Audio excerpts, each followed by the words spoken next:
Jadi Spellwick itu merupakan salah satu bangunan peninggalan di masa VOC ya. Karena dibangun di era VOC di abad ke-17 seperti itu ya. Jadi kata Spellwick sebenarnya ini merujuk pada salah satu nama Gubernur Jenderal VOC saat itu bernama Cornelis Johnson Spellman seperti itu. Nah, kalau kita perhatikan maaf, Benteng Spellwick itu di dalam catatannya itu mulai dibangun pada tahun 1681. Nah, ada beberapa catatan menyebutkan bahwa pembangunan Benteng Spellwick itu sebagai salah satu utang budi atau biaya balasan dari Sultan Haji yang saat itu dibantu Belanda ketika berperang melawan bapaknya itu Sultan Ageng Tirtayasa seperti itu. Nah, posisi Spellwick itu dia sangat unik ya. Kenapa? Dia itu kalau kita lihat sekilas itu berada di pesisir. Nah, posisi dari Spellwick itu sebenarnya berdiri di salah satu pelabuhan besar di masa Kesultanan Banten. Iya, iya. Iya, ya udah aja. Ya, biasanya lagi di luar lah, bisa dulu.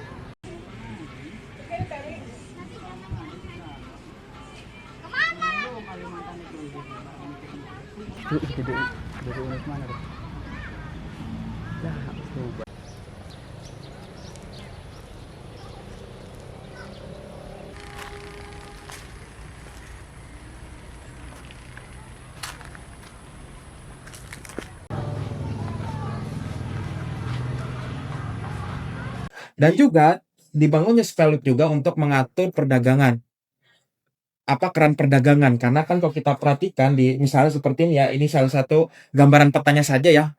Karena petanya sebenarnya dibikin itu sebelum Spellwick berdiri, tapi posisinya seperti ini adalah kemungkinan pelabuhan Pabean ya.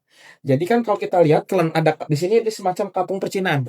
Oh, kampung Cina. Nah, yang seperti itu percinaan ya.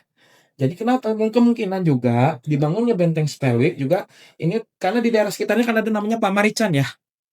Nah, Pamarican itu kan diambil dari kata gudang merica. Jadi dekat supaya karena Banten itu kan terkenal dengan perdagangan ladanya atau mericanya kan seperti itu ya. Nah, mungkin kan tersini seperti itu. Jadi untuk mengawasi perdagangan lada dan khususnya di pelabuhan Pabean dan juga memudahkan Belanda jika misalnya Kesultanan Banten macam-macam istilahnya ya. Itu nanti bisa Belanda bisa mengirimkan bantuan ke VOC bantuan dari Batavia seperti itu ya.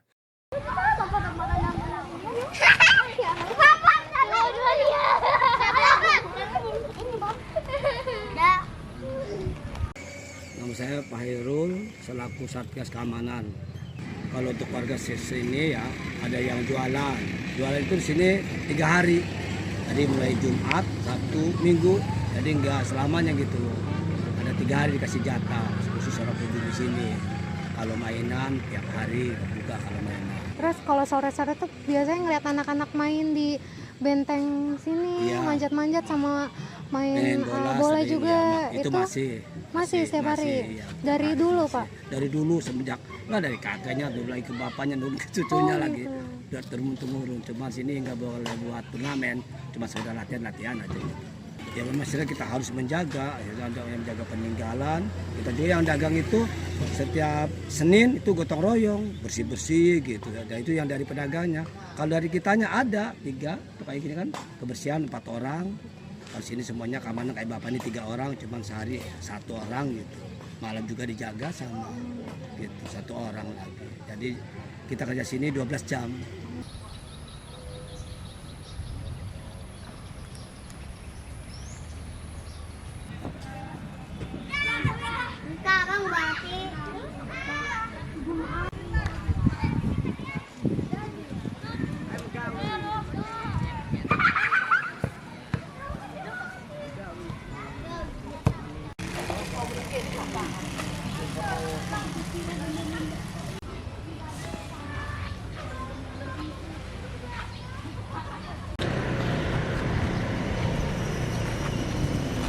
Ya pengennya bisa terus sama dari misalnya hari ini sekian pengunjung, tahun depan mau lebih ramai lagi gitu. Karena ya alhamdulillah membantu di masyarakat yang membantu. Termasuk kita juga bapak ini dulunya nganggur, ada taman gini kita bisa masuk kerja. Gitu. Ya bapak juga masuk kerja di sini mulai awal 2018 semenjak ini dibangun taman. Dulunya kan kumuh ini. Oh, Ini berkat Pak Gubernur Pak Wahid ini, bangunan ini. Dulu tuh ini belum taman kayak gini dong ya?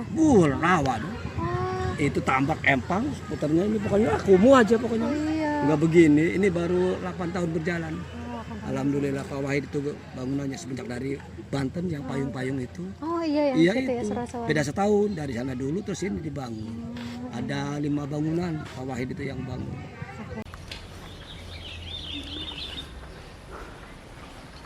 Nanti kali ya. Cekrik, cekrik, cekrik. Halo, dadah kameramen.